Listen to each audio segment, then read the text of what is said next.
वृषभ राशि वालों को कब प्रॉपर्टी खरीदने से बचना है। साल 2026 में वृषभ राशि वालों को कब प्रॉपर्टी का सुख मिलेगा और इनको किस महीने प्रॉपर्टी को लेकर संभाल कर चलना है, आइए जानते हैं।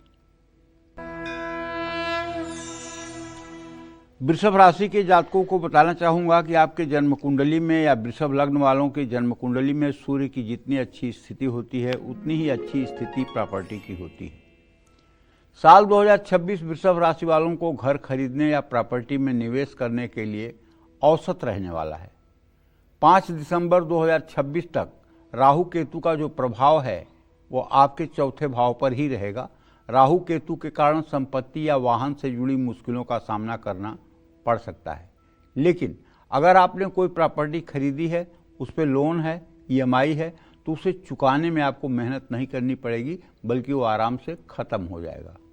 घर खरीदने के लिए आपको ज़्यादा मेहनत करनी पड़ेगी। संपत्ति खरीद भी ली तो कुछ रुकावटें या विवाद होने की संभावना रहेगी, क्योंकि केतु आपके सुख स्थान प्रॉपर्टी के स्थान में बैठा हुआ है। 2026 में ग्रह स्थिति संपत्ति सुख में कुछ बाधाएं आने की ओर इशारा कर रही हैं। पेशेंस रखें और सही समय पर सही फैसला लेने से लाभ मिलेगा। पैतृक संपत्ति से जुड़े मामले सूझबूझ से हल हो सकते हैं। हालांकि साल 2026 में पैतृक संपत्ति मिलने की संभावना बन रही है। संपत्ति पर विवाद था तो कुछ लोगों के पक्ष में फैसला आ सकता है। साल 2026 के पहले 6 महीने संपत्ति से जुड़े काम के लिए ठीक नहीं है।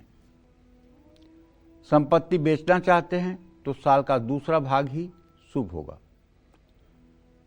2026 में वृषभ राशि वाले विवादित संपत्ति से बचें। साझेदारी में भी संपत्ति खरीदने की गलती ना करें। वृषभ राशि के कुछ ही लोगों के लिए साल 2026 में संपत्ति की कोई बड़ी डील पूरी हो सकती है। कुछ ही लोगों के लिए जिनकी कुंडली में बहुत शुभ ग्रह की दशा चल रही होगी, बहुत अच्छी योगिनी चल रही होगी, उनके लिए। अगर आप रियल एस्टेट से जुड़े कारोबार में हैं तो अक्टूबर 2026 के बाद आपको विशेष लाभ होगा। प्रॉपर्टी डील में आपको विशेष लाभ मिलेगा। निवेश के लिए प्रॉपर्टी खरीदी है तो उससे भी आपको अच्छा रिटर्न मिल सकता है। संपत्ति से जुड़ा कोई भी काम किसी विशेषज्ञ की सलाह लेकर करना ठीक रहेगा।